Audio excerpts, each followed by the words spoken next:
So today I'm doing a video because my friend Amelia, who's got a YouTube channel, I'll put the link in the description, she has proposed a day where we talk about consent, and also a day where we sort of say to one another, you know, I'm here if you need any help. So we talk about obviously with consent, and in terms of all that, it's all obviously the main thing is no, and that was the main thing to remember. Okay. But then obviously, there's a lot of stuff at the moment. Alex Day, who has been accused of being in manipulative relationships and sexual abuse, has recently come back and given out his side of things and started videos again on YouTube. And there's been loads of people on YouTube that have been accused of these things. I was quite surprised when I finally had a look at the master post on Tumblr of all the people that are accused, and it's amazing how many people are just listed there. And it's a very hard thing to talk about, because when things such as consent, it's a very grey area. Obviously, we do say no means no. But then the problem is when people first of all, when people are where alcohol is involved, where people have supposedly got people drunk to have sex with them. And then obviously the ones where people have felt pressured into having sex but have never said anything, or they felt uncomfortable but they didn't say anything.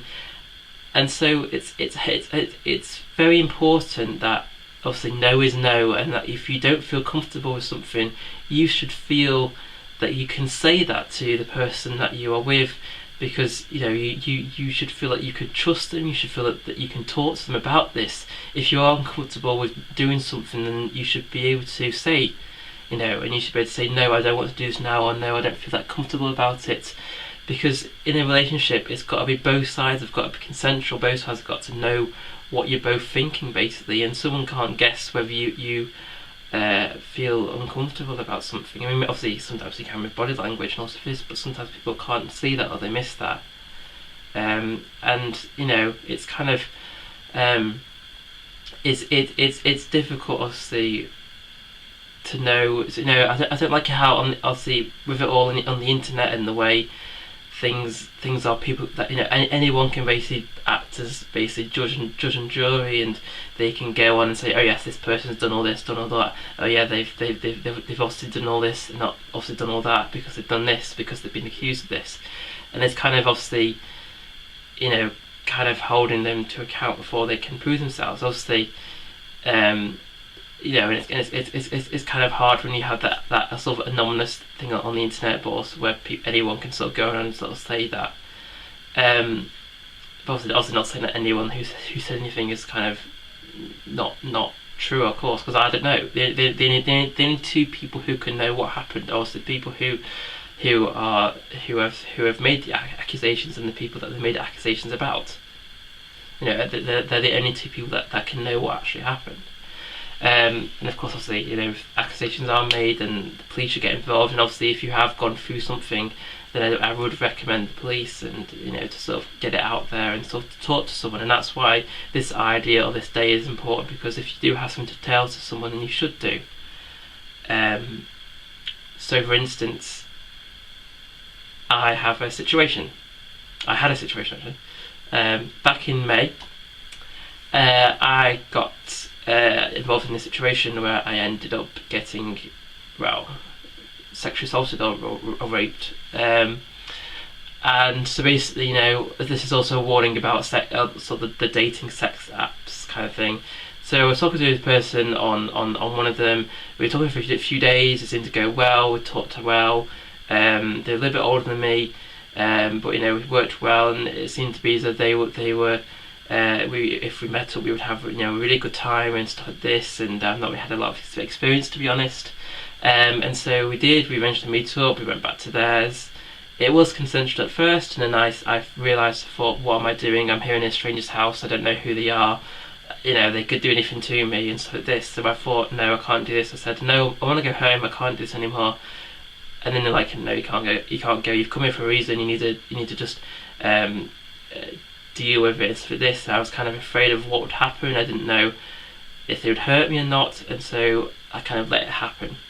And then I did get the police involved, but unfortunately it didn't get prosecuted. But I must say though, I was really sort of I was really thankful to the way the police dealt with it, and to the way I can't remember what they're called now.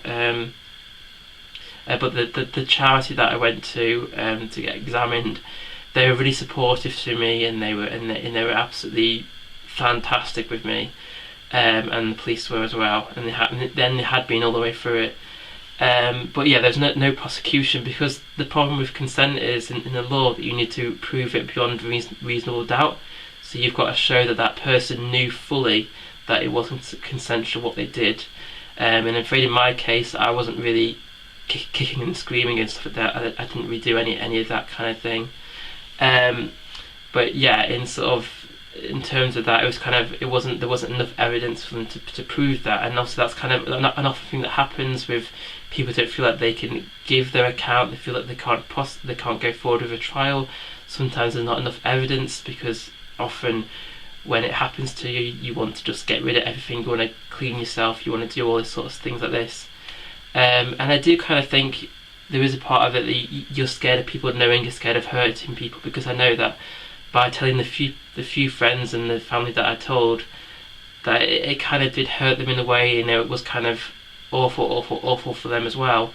And there were times when I thought it would be better that I didn't say anything at all, but I don't think that. I think because people knew, because people were looking out for me, because obviously now people more know now. It's out there, and you sort of said it really, and you've dealt with it in a way. I mean, obviously you can never fully deal with something like this, but you can get it out there, and you can say to someone, I've gone through this, I'm fine now, kind of thing. And it's kind of so.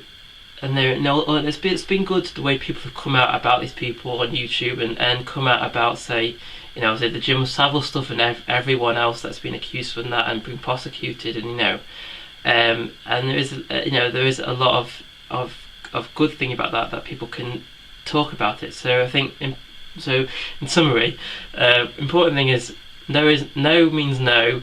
Today should be about, you should go to people and be like, I'm here for you if you need me, and hopefully they will be there for you as well. And people should be able to just tell each other things, because I think often we don't do that these days, because we are worried about how we look or how people think about us.